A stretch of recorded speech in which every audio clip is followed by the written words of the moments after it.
বললো লিকার হ্যাঁ কি আপকে পাস, আমরা তো শুধু লিকার বলতে লিকার চাই বুঝি। দেখার পরে আমার তো মনে হয় যে আমার দর্শকদের 70% এখনই বলবেন আমার বুকিং করতে হবে, এখানে গেলে ভাই এখানে যাবো, অন্য কোথাও যাবো না। বর্ষার আমেজকে সঙ্গী করে কেউ যাচ্ছে পুরী, কেউ দীঘা, কেউ দার্জিলিং, কেউ বা পুরুলিয়া, আর আমি যাচ্ছি লাক্ষাদ্বীপ। আসলে নতুন নতুন জায়গার সন্ধান দেওয়াই তো আমাদের কাজ। বিশেষ করে যারা নতুন বিয়ে শাদী করেছেন বা আগামী দিনে মধুচন্দ্রিমা প্ল্যান করছেন, তাদের জন্য ঠিকঠাক বাজেটে সেরার জায়গা যদি বলতেই হয়, তাহলে চোখ বন্ধ করে লাক্ষাদ্বীপ। নীল সমুদ্রের ধারে ছোট্ট একটা রিসর্ট। বিশ্বাস না হলেও আপনি রয়েছেন আরব সাগরের মাঝে ছোট্ট একটা আইল্যান্ডে। মন চাইলে এক অপরের হাত ধরে ছুটতে গিয়ে ওই সমুদ্রে পা ভেজানো, গ্রাম্য পরিবেশে স্থানীয় খাবারের স্বাদ নেওয়া, আর ইচ্ছে হলে বিকেলে 2 চাকা রেন্ট করে পুরো আইল্যান্ডটা এক চক্কর ঘুরে আসা। কিন্তু কিভাবে প্ল্যান করবেন লাক্ষাদ্বীপ, কিভাবে জোগাড় করবেন ইনভাইটেশন, পারমিশন কিংবা পুলিশ ক্লিয়ারেন্স, তার সব কিছু শেয়ার করব আজকের এই পর্বে, যেখানে গোয়া থেকে আমরা রওনা দেব লাক্ষাদ্বীপের উদ্দেশ্যে। 18 জুলাই ভোর 4:32। আজ এই মুহূর্তে আমরা রওনা দিচ্ছি গোয়া থেকে লাক্ষাদ্বীপ বা আগাতির উদ্দেশ্যে। তার আগে আমাদের যেতে হবে হচ্ছে এখান থেকে গোয়ার মনোহর ইন্টারন্যাশনাল এয়ারপোর্ট। কলকাতা থেকে গোয়া এসে পৌঁছানো এবং গোয়াতে এক রাত কাটানোর অভিজ্ঞতা এর আগের পর্বে শেয়ার করেছি। আপাতত গন্তব্য নর্থ গোয়ার মনোহর ইন্টারন্যাশনাল এয়ারপোর্ট। সড়কপথে দূরত্ব প্রায় 33 কিলোমিটার। সারা রাত বৃষ্টি, ভোরের আলো ভালো করে ফোটেনি, সুতরাং রাস্তাঘাট অনেকটাই ফাঁকা। আমরা চলেছি 66 নম্বর মহাসড়ক ধরে, যে রাস্তা কানেক্ট করেছে মুম্বাইয়ের সঙ্গে কন্যাকুমারীকে। সময় সকাল 5:11। আমরা পৌঁছে গেলাম গোয়ার মনোহর ইন্টারন্যাশনাল এয়ারপোর্টে। আর আমাদের যে এইখানে পর্যন্ত ড্রপ করে দিন হচ্ছে শান্তনাজি, আমি বলি শর্টে শান্তজি। তো আমি যখন 2023 সালে গোয়া এসেছিলাম, আপনারা ব্লগ দেখেছিলেন, আমি এর আগের ব্লগেও বলেছিলাম আমি কিন্তু শান্তজির সাথে ঘুরেছিলাম গোয়া। যারা গোয়া ঘুরতে আসতে চাইছেন, যারা গাড়ি বা হোটেল এইসব বুকিং করতে চান, বিশেষ করে গাড়ি, তারা কিন্তু ওনার সঙ্গে যোগাযোগ করতে পারেন। নাম্বার দেওয়া থাকলো ভিডিও ডিসক্রিপশন বক্সে এবং স্ক্রিনে। মিলতে হ্যাঁ কিসকো। এয়ারপোর্টটা সত্যি সুন্দর। ডাবলিম তো পুরনো এয়ারপোর্ট, এইটা নতুন এয়ারপোর্ট। যাদের গন্তব্য সাউথ গোয়া, তারা কিন্তু নামবেন হচ্ছে ডাবলিমে, যার কোড হচ্ছে GOI। আর যাদের গন্তব্য হচ্ছে নর্থ গোয়া, তারা আসবেন হচ্ছে এই মনোহর ইন্টারন্যাশনাল এয়ারপোর্টে, যার কোড হচ্ছে GOX। কলকাতা থেকে ডাবলিম কিংবা কলকাতা থেকে মনোহর দুটোরই কিন্তু ফ্লাইট রয়েছে ননস্টপ অথবা ওয়ান স্টপ। মনোহর ইন্টারন্যাশনাল এয়ারপোর্টের নাম হয়েছে গোয়ার যে মুখ্যমন্ত্রী ছিলেন মনমোহন পারিক্কর এবং আমাদের ভারতবর্ষের ডিফেন্স মিনিস্টার ছিলেন, ওনার নাম অনুসারে নাম হয়েছে এই মনোহর ইন্টারন্যাশনাল এয়ারপোর্ট। 6:55 ছাড়বে ফ্লাই 91 আগাতির জন্য। গোয়া থেকে লাক্ষাদ্বীপের আগাতি এয়ারপোর্ট পর্যন্ত সরাসরি ডোমেস্টিক বিমান পরিষেবা চালু করেছে ফ্লাই 91 এই এয়ারলাইন সংস্থা। টিকিট অনলাইনে কেটে নেওয়া যায় ওদের ওয়েবসাইট থেকে। তারপর এয়ারপোর্টে এসে চেক ইন কাউন্টার থেকে বোর্ডিং পাস নিতে হবে। এখানে আমাদের গেট নম্বর হচ্ছে 23। সময় সকাল 5:41। আমাদের সিকিউরিটি এবং চেক ইন কমপ্লিট হয়ে গিয়েছে। 5:55 থেকে আমাদের আগাতির ফ্লাইটে বোর্ডিং শুরু হবে। আর এয়ারপোর্টটা সত্যি সুন্দর। এর আগে আমি 2বার লাক্ষাদ্বীপ গিয়েছি, প্রত্যেকবারই আমি জাহাজে গিয়েছি। তখন তো ভিডিওতে আপনাদেরকে বিস্তারিত সব বিবরণ দিয়েছি, কীভাবে কোচি গিয়েছি, কোচি থেকে কীভাবে জাহাজে চেপে আমরা লাক্ষাদ্বীপের আইল্যান্ডগুলো ঘুরেছি। বাট এটা কিন্তু একটা ডিফারেন্ট, এটা হচ্ছে লাক্ষাদ্বীপ বাই এয়ার। কিন্তু এই লাক্ষাদ্বীপ বাই এয়ারে যাওয়ার জন্য লাগবে হচ্ছে PCC। PCC কি? Police clearance certificate. অর্থাৎ যে থানার আন্ডারে আপনি রয়েছেন, সেই থানা আপনাকে ক্লিয়ারেন্স সার্টিফিকেট দেবে যে এর নামে কোনো ক্রিমিনাল অফেন্স বা কোনো কিছু রেকর্ড নেই। কারণ লাক্ষাদ্বীপ যেহেতু আমাদের ইউনিয়ন টেরিটরি, সেখানে যাওয়ার জন্য PCC লাগবে। এবার PCC আপনি কী করে সহজে পাবেন? আপনি কিন্তু অনলাইনে PCCর জন্য অ্যাপ্লাই করতে পারবেন। এক্ষেত্রে আরও একটা জিনিস দরকার PCCর জন্য, ওখানে একটা কারণ জানতে চাইবে যে আপনি কেন চাইছেন। তখন আপনাকে বলতে হবে যে আমি লাক্ষাদ্বীপ যাব। তা লাক্ষাদ্বীপ যাওয়ার জন্য আপনি যে লাক্ষাদ্বীপ যে গোলের সাথে আসছেন, তাদের একটা ইনভাইটেশন লেটার লাগবে। তারা একটা ইনভাইটেশন লেটার পাঠাবে, সেটা আপনি ওখানে PDF আপলোড করে দেবেন। এই PCC পেতে কিন্তু সময় লাগে, কখনো 1 সপ্তাহ, কখনো 2 সপ্তাহ, কখনো 1 মাসও লেগে যায়। যদি চেনাশোনা থাকে তাহলে একদিনও পাওয়া যায়, যেমন সুমিত একদিনে পেয়ে গিয়েছে। আমি PCCর জন্য অ্যাপ্লাই করেছিলাম, তো আমার একজন চেনাশোনা রয়েছে আমাদের বহরমপুর PSA, তার নাম হচ্ছে রাকেশ সাহা। তো রাকেশকে আমি মেসেজ করলাম যে রাকেশ একটু দেখে দাও না, তো যাই হোক দেখে দিল। তারপরে আমি 2 দিন পরেই পিসিসি পেয়ে গেছি। এই পিসিসি যখন আপনি পেয়ে গেলেন সেটা আপনি এই জিওএল সংস্থাকে পাঠিয়ে দিলেন, তারপরে ওরা একটা পারমিট ইস্যু করবে। এই পারমিটটা যে ইস্যু করলো লাক্ষাদ্বীপের জন্য, সেই পারমিটটা যখন আপনি আজকে আমরা চেক ইন করছিলাম এই ফ্লাইটে ওঠার জন্য চেক ইন কাউন্টারে, তখন বললো আপনাদের পারমিট দেখান। তো সেই পারমিটটা দেখালাম। সেই পারমিট কিন্তু এই জিওএল সংস্থা ইস্যু করবে। পারমিট দেখানোর পরে কিন্তু আপনারা ফ্লাইটে বোর্ড করতে পারবেন। গোয়ার আগাতির মধ্যে এই ফ্লাইটটা না ডেলি চলে, 1 ঘন্টা 50 মিনিট মতো সময় লাগে। আর ফ্লাইট ভাড়াটাও কিন্তু অনেকটাই সস্তা। গোয়া থেকে এই আগাতি যাওয়ার যে ফ্লাইট ভাড়া সেটা হচ্ছে 943 টাকা। সুমিতের আপ ডাউন নিয়ে এই ফ্লাইট ফেয়ার টোটাল পড়েছে আপ ডাউন নিয়ে 2861 টাকা। তাও আমরা মানে 2 দিন আগে আর কি টিকিট কেটেছি।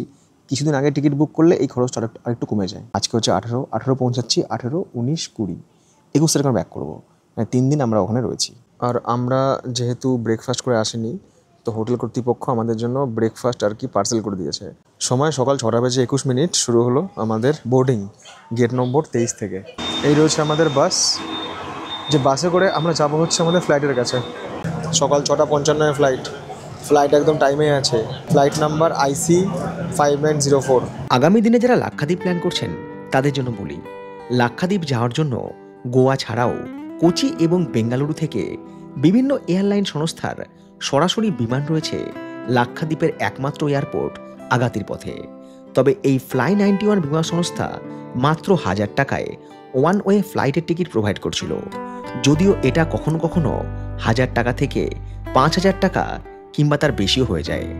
আর এই ফ্লাইটের টিকিট খরচ কম্পেয়ার করে টিকিট বুক করার ক্ষেত্রে আপনার স্মার্টফোনে অবশ্যই ইনস্টল করে রাখবেন উইগো অ্যাপ। কারণ উইগো হচ্ছে গ্লোবাল ট্রাভেল ব্র্যান্ড, যেটা কিন্তু বিভিন্ন কারেন্সি এবং ল্যাঙ্গুয়েজে অ্যাভেলেবেল। ট্রেনের টিকিট, ফ্লাইটের টিকিট, বাসের টিকিট, হোটেল, এই সব কিছু বুক করার জন্য কিন্তু উইগো হচ্ছে অল ইন ওয়ান সলিউশন। ফ্লাইটের টিকিট বুক করার ক্ষেত্রে make my trip, is my trip, clear trip, এই যে সমস্ত অ্যাপগুলো রয়েছে, তো কোন অ্যাপ থেকে আপনারা সহজে বা সস্তায় ফ্লাইটের টিকিট বুক করতে পারবেন সেটা কিন্তু সহজেই কম্পেয়ার করে ফ্লাইটের টিকিট বুক করতে পারবেন উইগোর মাধ্যমে। এছাড়া হোটেল বুক করার ক্ষেত্রে এয়ারবিএনবি, Booking.com, আগোড়া, এই যে সমস্ত অ্যাপগুলো রয়েছে সেটা কিন্তু সহজেই কম্পেয়ার করে আপনারা হোটেলেও বুক করতে পারবেন এই উইগোর মাধ্যমে।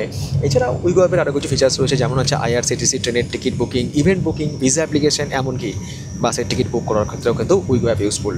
সুতরাং উইগো অ্যাপ কিন্তু আপনারা আপনাদের ট্রাভেল ফ্রেন্ডলি অ্যাপ হিসাবে আপনাদের স্মার্টফোনে অ্যান্ড্রয়েড এবং iOS অবশ্যই ইনস্টল করে রাখতে পারেন।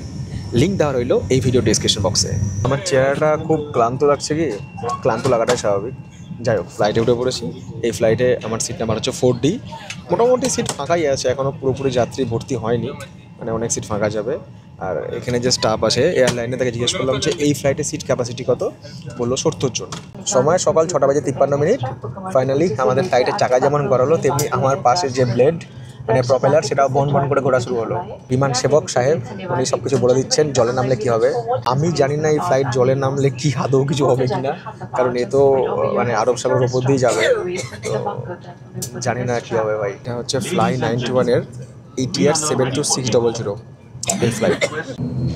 Cabin crew to your seats for takeoff. Thank you. সেই আওয়াজ, বাপরে বাপ, কান ফান সব ব্যথা হয়ে গেল। নিচের দিকে তাকিয়ে পাহাড় আর মেঘ দেখে পুরো কার্শিয়াংয়ের কথা মনে পড়ে গেল। গোয়াতে সাধারণত কি আমরা এক্সপেক্ট করবো, সমুদ্র, বাট এই এয়ারপোর্ট থেকে যখন টেক অফ করলাম, বাইরের দৃশ্যটা দেখুন। আমি চেষ্টা করছি যতটা দেখানো যায় আপনাদেরকে আমার ক্যামেরাতে। এখন প্রচুর মেঘ, তো বর্ষাকাল খুব ভালো দেখা যাবে না, বাট যেটুকু দেখা যায় এক ঝলক মনে হবে আমরা কোনো হিল স্টেশনে আছি। বর্ষায় মন্দারমণি, বর্ষায় দার্জিলিং, বর্ষায় ডুয়ার্স, বর্ষা সব জায়গাতেই করে দিয়েছে ফর্সা। বাট আমি একটু প্ল্যানকে চেঞ্জ করে রেখেছি, বর্ষায় লাক্ষাদ্বীপ। ইলিশ মাছ পাবো কিনা জানি না, তবে দিন তিনেকের এই ট্রিপটা মানে এই ভ্যাকেশনটা ভালোই এনজয় করব। তবে এই লাক্ষাদ্বীপ ট্রিপ যে সবথেকে বেশি এনজয় করতো আমাদের পল, ও আসেনি এবারে, ওর স্কুল রয়েছে, বাট ও বলেছে আমাকে তুমি নিয়ে যাবা আফ্রিকা, ওকে আমাকে আফ্রিকা বা কোথাও একটা নিয়ে যেতে হবে। মানে এটার পরিবর্তে না হয় না ড্যামেজ দিতে হয়, যে এটা নিয়ে যাও ওটা নিয়ে যাবা, তো ওকে আমাকে নিতে হবে আফ্রিকা, এখন আফ্রিকা যাবে। এই যে নিচে কিন্তু সব সমুদ্র, এটা সমুদ্রের সব ঢেউ মেঘের নিচে দেখা যাচ্ছে। আমরা কিন্তু কোস্টাল এরিয়ার উপর দিয়ে যাচ্ছি, এরপরে আমাদের ফ্লাইট সমুদ্রের উপরে উঠবে, মানে সমুদ্রের উপর দিয়ে যাবে। সমতল ভূমি শেষ, সমুদ্র শুরু। যদি ওয়েদারটা ক্লিয়ার হতো না, তাহলে খুব সুন্দর ভিউজ পাওয়া যেত, বাট এখন তো বর্ষাকাল, ভিউ যেমনই পাই আমার লাক্ষাদ্বীপ না খুব ভালো লাগে, যতবার এসেছি এই সমুদ্র সত্যি সুন্দর, এত সুন্দর নীল জল, এত সুন্দর কোরালস। আর লাক্ষাদ্বীপের সাথেও কিন্তু আরেকটা জায়গা আমার ভালো লাগে, সেটা হচ্ছে থাইল্যান্ডের ফুকেট। তো সেই থাইল্যান্ডের ফুকেট আর ক্র্যাবি নিয়ে আমাদের ট্রাভেল উইথ কৌশিক ফ্যামিলির ফার্স্ট গ্রুপ ট্যুর হচ্ছে অক্টোবর মাসের 24 তারিখ থেকে 29 তারিখ পর্যন্ত। তো সেই নোটিফিকেশান আমি অলরেডি শেয়ার করেছি আমার social media platform Instagram, Facebook আর হচ্ছে ইউটিউবে, এবং সেখানে ফোন নাম্বার, আপনারা যারা যেতে চাইছেন ফোন নাম্বার এবং আমার ইমেল আইডি সব দেওয়া আছে। তো যারা ইন্টারেস্টেড তারা আমার সঙ্গে যোগাযোগ করতে পারেন, বা আপনারা কিন্তু চাইলে যেতেই পারেন। আশা করছি দুর্দান্ত একটা অভিজ্ঞতা হবে। এই ওপরে আসার পর এত কিন্তু মেঘ নেই, এবং সূর্য যে উঠেছে হালকা কিন্তু রোদের রিফ্লেকশন রয়েছে ওই প্রপেলারে। আমরা যে হাইট দিয়ে যাচ্ছি, নিচে সমুদ্র, তার উপরে মেঘ, তার উপরে আমাদের ফ্লাইট, দেখতে খুব সুন্দর লাগছে। যদি দিনটা একটু রোদ ঝলমলে হতো না, তাহলে আরও ভিউ পাওয়া যেত। মানে সমুদ্রের যে জলটা, নীল জল, সাদা মেঘ, সেই সাথে নীল আকাশ এবং আকাশের যে প্রতিফলন সেই যে সমুদ্রে, সেটাও দেখা যেত। 7:15 বেজে গিয়েছে।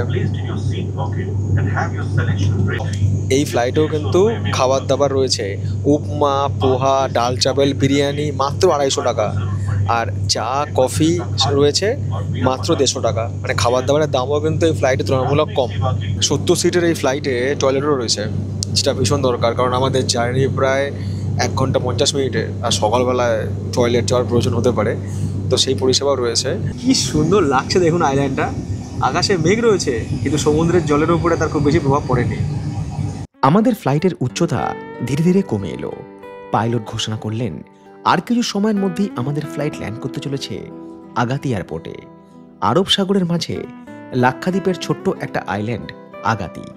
চারিদিকে প্রবাল প্রাচীর দিয়ে ঘেরা এই আইল্যান্ডের দৈর্ঘ্য 7 কিলোমিটার বা তার কিছু বেশি, যেখানে রয়েছে লাক্ষাদ্বীপ ইউনিয়ন টেরিটরির একমাত্র এয়ারপোর্ট।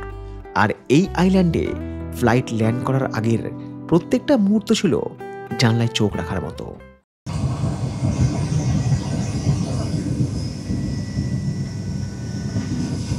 সমুদ্রের ওপরে এয়ারপোর্ট।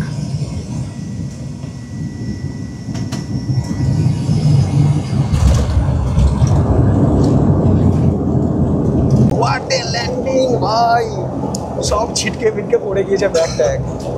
হ্যাঁ, এয়ারপোর্ট দেখে তার আশেপাশের পরিবেশ দেখে ভাই দিল গার্ডেন गार्डन হয়ে गया। आपसे निवेदन है कुर्सी की बेटी बांधने का संकेत रहने तक अपने स्थान पर बैठे रहे। सामान कक्ष को खोलते समय सावधानी बरतें। कृपया अपने सारा सामान साथ ले जाए। इस सामान के कप्तान अमित वर्मा सर कप्तान। এখানে পৌঁছানোর পর আপনার এন্ট্রি হবে, আপনার যে পারমিট সেই পারমিট প্রিন্ট আনার দরকার নেই, সফট কপি থাকলেই হবে। সেই সাথে হচ্ছে বোর্ডিং পাস, বোর্ডিং পাসে কিন্তু ওরা এইভাবে স্ট্যাম্প মেরে দেবে, এবং আপনার পারমিটে কিন্তু উল্লেখ থাকবে যে আপনি এখানে কত দিনের জন্য এসছেন। আমরা যেমন 4 দিন এসেছি, 18 থেকে 21, 18, 19, 20, 21 তারিখে রিটার্ন। তো এখানে ওরা পারমিট খাতা এন্ট্রি করে হলো, আমাদের একটা সিগনেচার করতে হলো, ব্যাস। আইকার ফাইকার কিছু দেখাতে হয়নি। এবার আমাদের ওয়েট করতে হবে হচ্ছে লাগেজের জন্য, আর এখন সময় হচ্ছে সকাল 8:56। আর এয়ারপোর্ট থেকে বেরোনোর পর দৃশ্য কিছু এরকম, এখানে সমস্ত গাড়ি টাড়ি দাঁড়িয়ে আছে, অটো দাঁড়িয়ে আছে, যে যেভাবে আর কি যাবে। তো আমরা যে জিওলের পক্ষ থেকে এসেছি, ওনারা কিন্তু আর কি গাড়ি পাঠিয়েছেন, ওই গাড়ির যে ড্রাইভার তার সাথে আমার কথাবার্তা হয়েছে। আর এয়ারপোর্টটা দেখুন কত ছোট এয়ারপোর্ট, ওখানে রয়েছে ইন্ডিগোর কাউন্টার, ওটা ডিপার্চার, এখানেও ট্রলি আছে। এই হচ্ছে সমুদ্র, বালি এত সুন্দর, জল এত সুন্দর, পরিষ্কার পরিচ্ছন্ন, কোনো নোংরা নেই, কোরালস। একটু নেটওয়ার্কের আপডেট দিই আপনাদেরকে। এখানে কিন্তু জিওর কোনো নেটওয়ার্ক আমি এখন অবধি পাইনি। যখন ফ্লাইটটা আমাদের ল্যান্ড করলো তখন আমি এয়ারটেলের নেটওয়ার্ক পেয়েছিলাম, এয়ারটেলের নেটওয়ার্ক এখন পাচ্ছি না, হয়তো পরে পেতে পারি।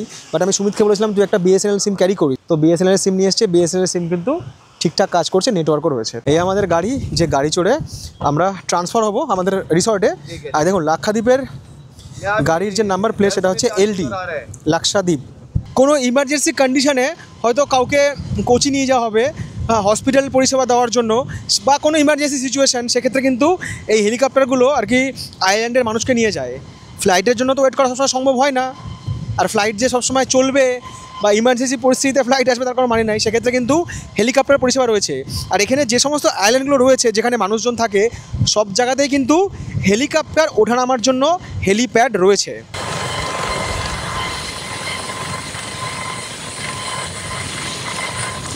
আমাদের গাড়ি স্টার্ট করলো, এক পাশে রয়েছে সমুদ্র, আর সময় হচ্ছে সকাল 9:12। এখানে গাড়ি চেক হবে নাকি? তো এখানে পুলিশ আমাদের গাড়ি আটকেছে মানে সবার গাড়ি চেক হচ্ছে। আলাম স্যার আপনারা কি চেক করছেন, মানে এখানে মানুষ কি নিয়ে আসতে পারে? বললো লিকার হ্যাঁ কি আপকে পাস। আলা আমরা তো শুধু লিকার বলতে লিকার চাই বুঝি, অন্য কিছু তো বুঝি না। তা আমাদের ব্যাগে ওসব কিছু নেই। মনে হচ্ছে আমি এখানেই থেকে যাই, অনেকক্ষণ ধরে চেক করুক। কি সুন্দর পরিবেশ, চারিদিকে গাছ ডাব, ভালো মতো এখানে চেক করলো। আমি জিজ্ঞেস করলাম যে আচ্ছা স্যার যদি কেউ ধরুন আসছে এখানে, অনেকে তো থাকে যে তাদের প্রতিদিনই আর কি লাগে একটু আধটু পান টান করার জন্য, বিশেষ করে যারা বেড়াতে আসে তারা অনেকেই একটু এটাকে আর কি খাওয়ার চেষ্টা অন্য জায়গায় এসে, চলো লাক্সাদ্বীপে বসে আমি মদ খাচ্ছি এরকম একটা ব্যাপার। তো সে হয়তো করলো যে আমি একটা বোতল সাথে করে আনবই, কিন্তু বললো কোনো রকম অ্যালাউ নয়, আপনি বিল দিয়ে কিনুন, বিল ছাড়া কিনুন, জিএসটি দিয়ে কিনুন, জিএসটি ছাড়া কিনুন, কিচ্ছু অ্যালাউ নয়। সব কিছু কিন্তু দেখলো খুলে খুলে। এমনি ড্রোন নিয়ে এসেছি, ল্যাপটপ নিয়ে এসেছি, ক্যামেরা নিয়ে এসেছি, এসব অ্যালাউ। যাকে এসব কথা টেনশন নিয়ে লাভ নেই, একটু আপনাদেরকে রাস্তার সৌন্দর্য দেখাই। এই আইল্যান্ডটার টোটাল লেন্থ হচ্ছে ওই 7 কিলোমিটারের কিছু বেশি। দুদিকে সমুদ্র, একদিকে জলের একরকম কালার, ওইদিকে জলের একরকম কালার, তার মাঝখান দিয়ে রাস্তা। আমাদের গাড়ি চালককে জিজ্ঞেস করছিলাম যে এখানকার পপুলেশন কত এখন, বলছে 8,000 মতো। 8,000-এর কিছু বেশি হবে কিন্তু 10,000-এর কম। আর এখন এখানে স্কুল রয়েছে 3টে। তো আমরা যে রাস্তা দিয়ে যাচ্ছিলাম তো ওই রাস্তায় 3টে স্কুল পড়ে, এখন স্কুল টাইম। তো যে নিরাপত্তারক্ষী রয়েছেন তিনি আমাদের গাড়ি অন্য রাস্তায় ঢুকিয়ে দিলেন, কারণ স্কুল টাইমে ওই রাস্তায় গাড়ি যাবে না, কারণ ছোটো জায়গা তো বাচ্চা কাচ্চা তো রাস্তা পার হবে। মানে এত সুন্দর একটা আইল্যান্ড, সেখানে কত সুন্দর রেস্ট্রিকশন। আমাদের 4 দিনের যে আইটিনারি কী হবে সব আগে থেকে ওরা পাঠিয়ে দিয়েছে। আজ আমরা কী কী অ্যাক্টিভিটি করব বা কখন কি খাওয়া দাওয়া থাকবে, কী কী আমরা দেখব, তার সব ডিটেলস এখানে রয়েছে। সময় সকাল 9:30, মাতাল করা হাওয়া। আমরা পৌঁছে গেছি লাক্ষাদ্বীপে আমাদের প্রপার্টিতে, এখানে আমরা থাকবো। আর এখানে চারিদিকে বালি আর বালি, মাথায় শুধু ডাব না পড়ে খালি। এই হচ্ছে আসল ডাবের স্বাদ। প্রপার্টিটার নাম জিজ্ঞেস করছিলাম কি, তো বললো যে এটার নাম রাখা হচ্ছে LBR, L for Lakshadweep, B for beach, R for resort, সংক্ষেপে LBR। তো এখানেই হবে সমুদ্রের সাথে আমাদের পেয়ার। লাখ টাকার নাম লাক্ষাদ্বীপ। এবার আপনাদের মনে প্রশ্ন আসতে পারে কেন এই কথাটা বললাম, লাখ টাকার নাম লাক্ষাদ্বীপ? কারণ এখানকার যা স্টে রয়েছে না, দেখার পরে আমার তো মনে হয় যে আমার দর্শকদের 70% এখনই বলবেন আমার বুকিং করতে হবে, এখানে গেলে ভাই এখানে যাবো, অন্য কোথাও যাবো না। এখানে মোট কটেজ রয়েছে 1টা 2টো 3টে 4টে 5টা 6টা মোট কটেজ রয়েছে। এর মধ্যে কিছু কিছু কমপ্লিট হয়ে গেছে, কিছু কিছু হয়তো কমপ্লিট করার কাজ চলছে। আমাদের কাছে এই ট্রিপটা এই জন্যই স্পেশাল, কারণ আমরা কিন্তু এই প্রপার্টির প্রথম গেস্ট। এই হচ্ছে রুমে তো এসি চলছে, তাও আবার 16তে গোদরেজের এসি। এত সুন্দর না, দেখেই পছন্দ হয়ে যাবে। এখানে ভাই আসতেই হবে, এরকম একটা ব্যাপার। ওখানে ছোট্ট একটা ফ্রিজও রয়েছে, ফ্যান রয়েছে, টিভি রয়েছে এত বড়। এখানে ডেস্ক রয়েছে কাজ করার জন্য, ফোন টোন চার্জ দেওয়ার জায়গা, এদিকে লাইট, এদিকে বাহ ইলেকট্রিক কেটেল, এটা আমি আশা করিনি। সেই সঙ্গে টিকিট, কাপ, কমপ্লিমেন্টারি জলের বোতল, ওয়েস্ট বিন, ফ্রিজ, জিনিসগুলো বানিয়েছে এত সুন্দর। এদিকে একটা আয়না রয়েছে, হেয়ার ড্রায়ার রয়েছে, কিছু কিট রয়েছে, ডেন্টাল কিট। বাথরুমটা দেখার পর তো দিল গার্ডেন হয়ে গেল। এখানে আলাদা করে গিজার নেই, জানি না এখানে সেন্ট্রালাইজ কোনো গিজারের ব্যবস্থা আছে কিনা, কারণ এখানে 2 রকম কল রয়েছে, মানে মিক্স কল রয়েছে। এদিকে কোমোড রয়েছে, এদিকেও একটা ওয়েস্ট বিন রয়েছে, বেসিন আর মিরার।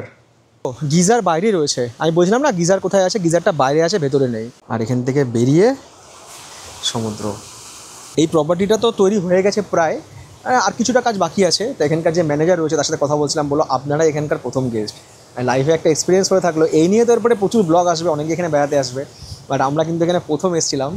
এটা কিন্তু একটা আর কি হিস্ট্রি ক্রিয়েট হলো, মানে প্রথমে এসে এখানে বাংলায় কথা বলে বাংলায় ব্লগ বানাচ্ছি। মানস সরোবরটাও প্রথমেই হয়ে যেত আমার, বাট একটু ভাগ্যটা ডিস্টার্ব করেছে, মানে এতদিনে মানস সরোবরের ব্লগ অলরেডি পাবলিশ হয়ে যেত। সময় সকাল 10:15। কী কী আছে দেখি আমাদের আজকে ব্রেকফাস্টে। আর এই যে প্যাকেজে আমরা এসেছি, এখানে কিন্তু ব্রেকফাস্ট, লাঞ্চ এবং ডিনার হচ্ছে কমপ্লিমেন্টারি। রয়েছে ফ্রেশ ম্যাঙ্গো জুস। এইখানে এসে গরম গরম লুচি, একটু ঠান্ডা হয়ে গেছে, ডাল টাইপের একটা সবজি। হ্যাঁ, লুচি ছোলার ডাল কি ভাবা যেতে পারে কিনা জানি না, এখন টেস্ট করে দেখি। আর সে সঙ্গে রয়েছে জুস। এখানে কিন্তু সমস্ত রান্নাবান্না নারকেল তেলেই হয়। আর এই যে লুচির সঙ্গে সবজিটা খাচ্ছি না, এটা কিন্তু পুরো সাউথ ইন্ডিয়ান ফ্লেভার, মানে এখানে খাবার দাবার মধ্যে দক্ষিণী ছোঁয়া পাবেন। জল কিন্তু এখানে সব এরকম প্যাকেজড ওয়াটার। আপনারা যারা আসছেন এরকম প্ল্যানে, প্রথম দিন আপনাদের রেস্টই হবে, একটু সমুদ্রের ধারে বসলেন, একটু স্নান টান করলেন। আর আমাদের তো কন্টেন্ট নিয়ে কাজ, এই দেখুন এখানে এসেও ল্যাপটপ খুলে বসে গেছি, কারণ আমাদের কাছে কাজটাই কাজ, কাজের মধ্যেই ঘোরা, ঘোরার মধ্যেই কাজ। एक रोज यूं ही ख्याल आया, आज समंदर से मुलाकात की जाए।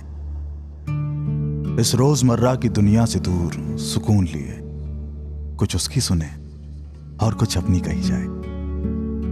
शाम के वक्त जब मैं पहुंचा तो सूरज ढलान पर था और समंदर मेरी ही तरह अपने अंदर तूफान लिए खामोश गहरे सन्नाटों के बीच सूरज को खुद में समेट रहा था, जैसे मेरी उम्मीदों को मैं। इतने में कुछ लहरों ने मेरे कदमों से गुफ्तगू की और कहा, जैसे जिंदगी खुशी और गम के बीच बहती है, ये लहरें भी इसी तरह आती जाती रहती हैं। और कुछ कोशिश कर रही थी चांद को छूने की, पर छू नहीं पा रही थी। गौर से देखा उन लहरों को, चांद को छूने के लिए कितनी बेताब है। वो चांद कोई और नहीं, वो चांद मेरे ख्वाब है। और ये समंदर मैं ही तो हूं जो अंदर सैलाब लिए शांत हूं, पर डरता हूं कब तक ये तूफान रुकेगा और क्या होगा तब जब समंदर के सब्र का बांध टूटेगा। সময় বেলা 1:50, কখনো মেঘ কখনো বৃষ্টি, এই নিয়েই চলছে প্রকৃতি। বাট আমাদের প্রাকৃতিক নিয়মেই এবার পেয়ে গেছে খিদে। তো এখানে আমাদের খাওয়া দাওয়ার আয়োজন, দেখা যাক কি রয়েছে আমাদের খাবার দাবারে। পাঁপড়টা কমন, পাঁপড় চোখে পড়ে। লাগুন ফিশ, সেই সঙ্গে রয়েছে পাঁপড় ভাজা, ডাল, হ্যাঁ ডাল, চাপাটি মানে রুটি রয়েছে, हाँ चावल भात, और इसमें केरला स्टाइल साइड डिश। अच्छा, ये फिश यहाँ का लोकल है ना? সামুদ্রিক মাছ, সেই সঙ্গে আচার भी है, ঠিক है। এখন সমস্ত খাবার হচ্ছে এখানে হোমমেড ফুড, মানে বলতে পারেন আপনি এখানে এসে যে লাক্ষাদ্বীপে আমরা মানে এখানকার কোনো স্থানীয় বাড়িতে খাওয়া দাওয়া করছি, কারণ এদের যে কিচেন সেটা এখন রেডি হয়নি। এদের তো ইনাগুরেশন হবে অগাস্ট থেকে, তো এখন হোমমেড ফুড দিয়ে আর কি আমরা পেট ভরাচ্ছি। চারিদিকে সমুদ্রে ঘেরা এই আইল্যান্ডে চাষাবাদ তেমন কিছু হয় না বললেই চলে। মানুষের জীবন জীবিকার এক বিরাট অংশ জুড়ে রয়েছে সমুদ্রের মাছ কিংবা নারকেল গাছ। চাল ডাল থেকে শুরু করে মাছ মাংস সবকিছুই কোচি থেকে আসে জাহাজে করে। বর্ষাকালে সমুদ্র উত্তাল, জাহাজ প্রতিদিনের পরিবর্তে সপ্তাহে একদিনই চলে, আর তাতে করেই আসে এই আইল্যান্ডবাসীদের জীবনযাপনের প্রায় সমস্ত রকম রসদ। প্রবাল প্রাচীরের বেষ্টনী, সামুদ্রিক ঝড় থেকে শুরু করে প্রায় সমস্ত রকম প্রাকৃতিক বিপর্যয়ের হাত থেকে প্রতিদিন প্রতি মুহূর্তে রক্ষা করে চলেছে এই আইল্যান্ডের হাজার হাজার মানুষকে।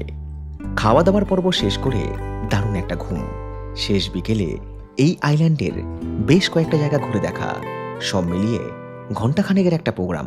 এই যে আইল্যান্ড, এটাতে দুটো ভাগ রয়েছে, নর্থ আর হচ্ছে সাউথ। আমরা কিন্তু একদম নর্দার্ন সাইডে রয়েছি। এইটা হচ্ছে ডেপুটি কালেক্টর অফিস বা ডিসি অফিস। এখানে কিন্তু পঞ্চায়েতও রয়েছে, এইদিকে হচ্ছে পঞ্চায়েতের বিল্ডিং।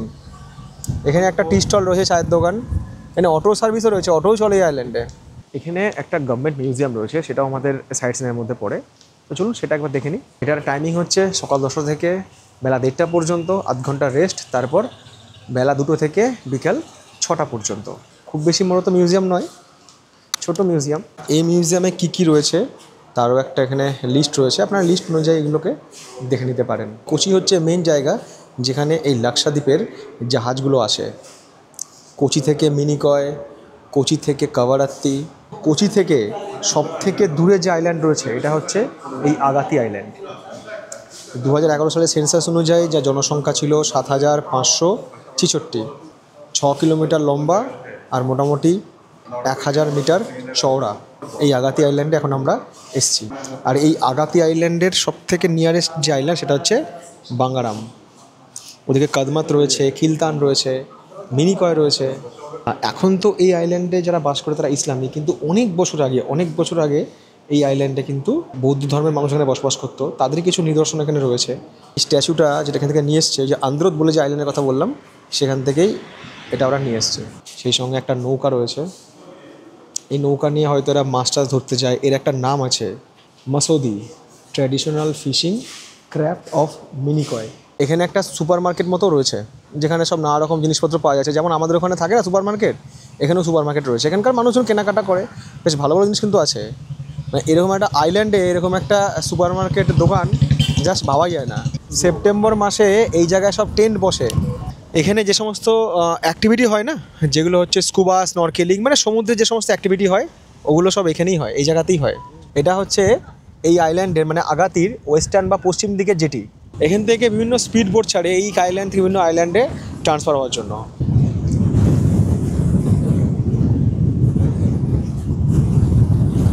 লাক্ষাদ্বীপের আরও একটা সুন্দর আইল্যান্ড বাঙ্গারাম, ওটাও একবেলার সাইট সিংয়ে অ্যাড করা যায়, অর্থাৎ আগাতি থেকে বাঙ্গারাম স্পিড বোটে যাওয়া এবং ফিরে আসা।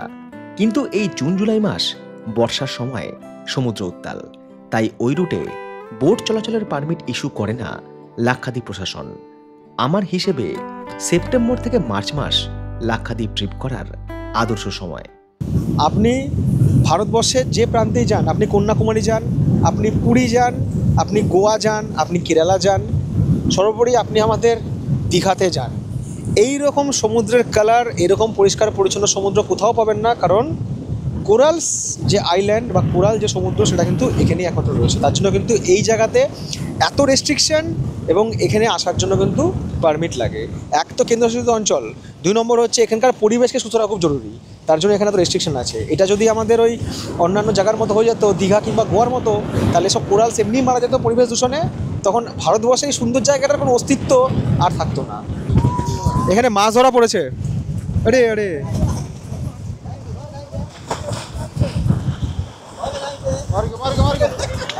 মাছের গায়ের রংটা কি!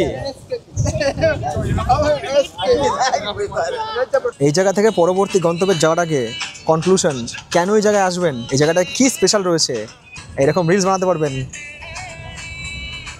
বুড্ঢাও হয়ে গেল ছোকরা। হাওয়া তো অনেকক্ষণ আগে দিচ্ছিল, ঝোড়ো হাওয়া, এবার সেই সঙ্গে শুরু হয়ে গেছে বৃষ্টি। এই হচ্ছে লাগুন বিচ। ওখানে যে সমস্ত মানুষজন রয়েছে না, যে ভিড়ভাড় রয়েছে, ওরা সব স্থানীয়। আর এখন সময় বিকাল 6:35, সূর্য অলরেডি অস্ত চলে গিয়েছে। জায়গাটা এত সুন্দর দেখে আর মন ঠিক থাকলো না, এখানে দাঁড়াতে ইচ্ছা করলো।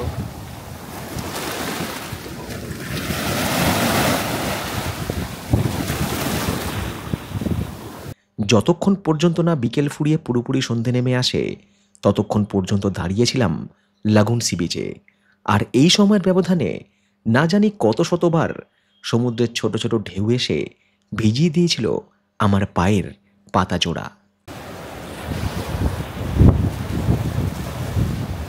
আর রাত হয়ে যাওয়ার পর যখন এই কটেজগুলোতে আলো জ্বলে যায় না, এইরকম কিছু সুন্দর লাগে। সন্ধেবেলাটা কেটে গেল সমুদ্রের ধারে বসে। রাত 9টা নাগাদ সংবাদ এলো আমাদের নৈশভোজ তৈরি। আজ রাত্রে আমাদের খাওয়া দাওয়ার আয়োজন কিছু এরকমই, সব কিন্তু ঘরোয়া। এদিকে রয়েছে ডাল, ওই যে লাগুন ফিশ, সেই সঙ্গে রয়েছে কাটা পেয়ারা, আমরা বলেছিলাম মশলা অমলেটের মশলা অমলেট, এটা হচ্ছে লাগুন ফিশের আর কি কারি বলো, খেয়ে দেখুন, লোকাল খুব ভালো হবে খেতে। সেই সঙ্গে রয়েছে রায়তা, ডাল, আমার পছন্দের আলু সেদ্ধ, সেই সঙ্গে রয়েছে রুটি, আর এই রয়েছে গরম গরম ভাত। এই দিয়ে করব হচ্ছে আজ আমরা ডিনার। এইটা হচ্ছে অনলি ফর ট্রাভেল উইথ কৌশিকের রিকোয়েস্টে। আর আমি তো সঙ্গে ঘি নিয়ে এসেছি। একটু আলু সেদ্ধ আর ভাত, একটু নুন যদি হয়ে যায়, সেই সঙ্গে যদি এরকম মাছ ভাজা পাওয়া যায়, আর কি চাই।